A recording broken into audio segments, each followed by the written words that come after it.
Statements that Russia is trying to reinstate some sort of empire that is encroaching on the sovereignty of its neighbors are groundless. Russia does not require a special exclusive place in the world.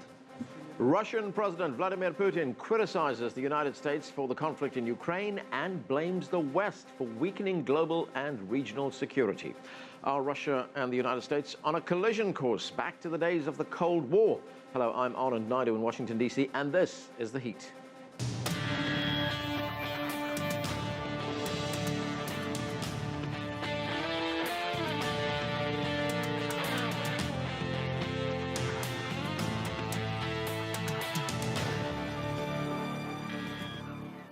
The relationship between Russia and the United States is considered by analysts at its lowest point since the Cold War. The crisis in Ukraine, the case of former national security contractor Edward Snowden, and the wars in Iraq, Libya, and Syria have put the nuclear powers at odds. During a recent speech, Vladimir Putin said sanctions imposed by the European Union and the United States are aimed at isolating Russia.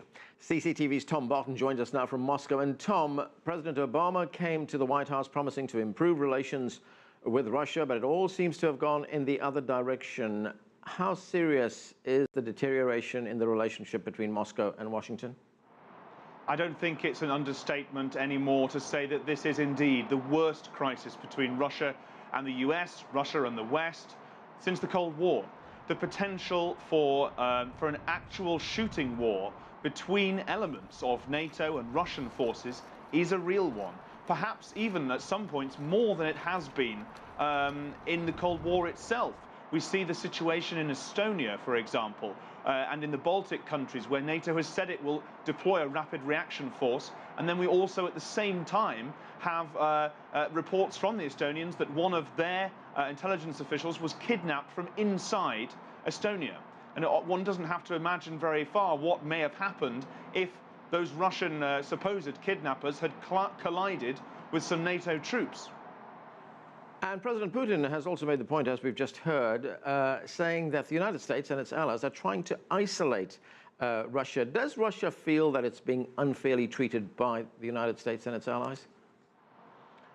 I think that there has for many years now been a feeling in the Russian government, inside the Kremlin, that it has been unfairly treated. That is really not a genuine feeling, and it's not a justified one, says NATO and the West. But if we look back to 2007, that was the first time, really, that then President Vladimir Putin stood up very angrily at an international security conference in Munich and lashed out at the West, saying that it had lied and it had gone back on its commitments not to expand NATO, and that it was a threat. And since then, we have seen continued antagonism. And just recently, Vladimir Putin spoke again in similarly harsh terms, the first time since that 2007 announcement. Now, Russia has also had sanctions imposed against it by the West. How concerned is Russia about these sanctions?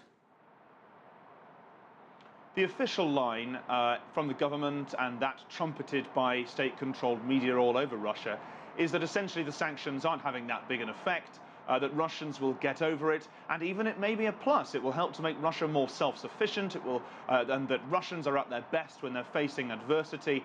That view not entirely shared by quite a few elements in the population, although many ordinary Russians do support that. Many economists say, no, the damage is indeed very serious, that Russia may slip into recession, and so much has been admitted once or twice by politicians, but the potential damage, say some economists, is far worse than the Kremlin is really letting on.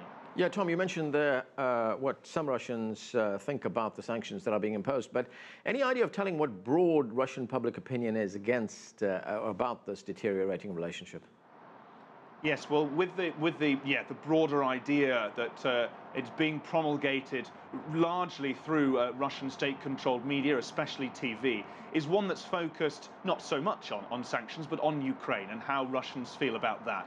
And the idea that's being pushed to Russians, and admittedly, polls indicate that they support their president's policies on this, and that a lot of them do feel united on this issue, is that it is the government in Kiev that is to blame for nearly all of this, that they are a Western-backed fascist junta that's regularly used very strong language to describe the Kiev government there, and many Russians genuinely believe that Ukrainian troops just willfully shell civilians in eastern Ukraine and are happily going about suppressing the people in the east of that country.